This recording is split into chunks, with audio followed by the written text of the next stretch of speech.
Monsieur Pueyo a demandé la parole. Merci, Monsieur le Président. Moi, je pars d'un principe, c'est que si je n'apprenais pas le RER A, je ne comprendrais pas pourquoi on en parle autant. Donc je veux juste, très rapidement, je vous rassure, vous faire vivre une petite semaine de RER A. On va commencer jeudi dernier. On commence tôt avec le RER A. On commence à 6h24 par divers incidents. Bon, ça veut dire que ça ne va pas. Temps de retard, 2 heures. On recommence, même journée, 13h30, panne de signalisation, trafic perturbé pendant 1 heure. Puis retrafic perturbé pour un incident technique de 15h30 à 16h. Le 17 février, le lendemain, on commence très tôt aussi par une panne matérielle, temps perdu 1 heure. On passe le week-end, qui s'est bien passé, tant mieux. Et on reprend lundi fin février par une journée faste. Alors là, heure de pointe du matin, on commence tout de suite, panne de matériel, retard prévu 1 heure. On recommence, fin de matinée, par une panne électrique, trafic perturbé, puis finalement interrompu pendant 2 heures. Et on reprend encore, début d'après-midi, par un colis suspect, et le trafic est perturbé sur Cergy pendant 1 heure. Le lendemain, 21 février, on reprend toujours avec un colis suspect. Le matin, trafic perturbé pendant 1 heure. Le 22 février, au matin, malaise voyageur, trafic interrompu et perturbé pendant 2h30 sur la ligne. Le jeudi se passe tranquillement, bien au moins une journée. Et ce matin, panne de matériel sur la ligne L qui perturbe le RER A, temps perdu 45 minutes. Voilà, c'est la vraie vie. Voilà pourquoi moi je me bats pour le RER A. Voilà pourquoi on se bat tous pour le RER A. On se bat pour une ligne qui ne fonctionne plus. C'est une ligne en ruine. Quand on parle de ce temps, c'est pire sur la ligne L finalement que le RER A. On fixe beaucoup le RER A, mais la ligne L atteint à certaines journées à peine 60% de régularité. Il faut imaginer que 40% des trains sont en retard ou annulés. Et tout ça, c'est la vraie vie. C'est la vie des Cergissois, c'est la mienne, c'est celle des habitants qui subissent ces transports défaillants, pas seulement l'usager coincé dans le RER, mais c'est le conjoint, les enfants, les grands-parents.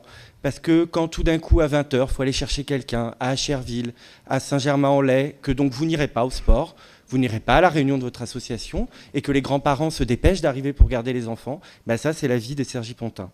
Quand, d'ailleurs, des parents signent avec une assistante maternelle agréée par le département une garde d'enfants et qu'ils prennent le RER et qu'ils promettent d'être là à 18h30 tous les soirs, on sait bien que c'est pas vrai, c'est nos petits secrets à nous, nos petits mensonges perso, mais c'est ça la vraie vie aujourd'hui qu'on a à Cergy-Pontoise, une vie dégradée à cause de ça. Alors oui, il y a eu des améliorations et des efforts sur la ligne L notamment, et j'y tenais beaucoup, parce que la ligne L, elle décharge le RER A.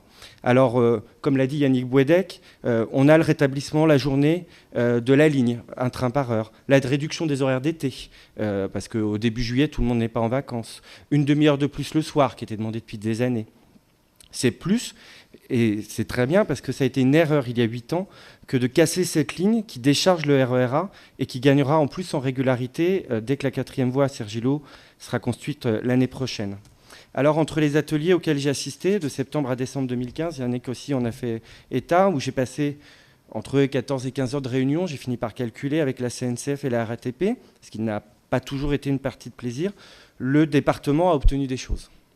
D'abord, que beaucoup de promesses qui m'avaient été faites, alors quand je dis moi, c'est parce que j'étais présent dans la pièce, étaient orales. Aujourd'hui, elles sont écrites, elles sont datées. Donc évidemment, ça change tout. Sur Poissy notamment, et la déconnexion de la branche Boissy du RER A, quand le RER arrivera, pour que nous puissions enfin récupérer ces RER, ça a toujours été un vœu, ça a toujours été annoncé. Aujourd'hui, c'est écrit, ça change tout. La date des études, évidemment, pour la fin de l'interconnexion, on en parle. Enfin, c'est mis en place, on a une date au moins qui est écrite. Mais la grille horaire qui va nous être proposée aujourd'hui est juste inacceptable. Et la réduction du nombre de trains le matin, le soir en heure de pointe, et le passage en omnibus est un vrai recul. Alors oui, effectivement, sur la ligne L Sud, ça a été un progrès, mais sur le RER B, aujourd'hui, où c'est un peu mis en place aussi, ça ne l'est pas du tout, et ça pose de gros problèmes. Donc il faudra faire très attention. Et je suis vraiment déçu que le rééquilibrage entre Cergy et Poissy, nous avons 5 fois plus de passagers sur le RER A, ait été d'emblée refusé par la SNCF et la RATP. Alors oui, d'accord, la ligne est saturée et on n'en obtiendra pas plus. Il est inutile de lui en demander encore et encore et encore. Quand un aéroport est saturé, on construit un terminal ou une piste. Quand un port est saturé, on construit un quai. Le RER A, il est saturé, on lui en demande toujours de prendre plus de monde, ce qui n'est évidemment plus possible. Mais la description des problèmes que j'ai fait en introduction montre surtout que ce sont des problèmes techniques qui touchent cette ligne aujourd'hui et qui la rend complètement dingue. Et pas seulement un problème d'engorgement et d'horaire. Alors moi, j'ai aussi une question, c'est quand est-ce qu'on relancera les projets qui permettent d'autres solutions de transport à Cergy-Pontoise et qui va un peu décharger notre agglomération. Je pense par exemple à la tangentielle ouest qui s'arrête aujourd'hui à Acherville et qui devrait peut-être un jour arriver à Cergy-Pontoise. J'aimerais que les études au moins soient lancées. Et moi, j'appelle aussi à la responsabilité des élus qui continuent, malgré la situation du RER, à construire massivement autour des gares, alors qu'ils savent que la ligne n'est pas capable d'avaler ces nouveaux habitants.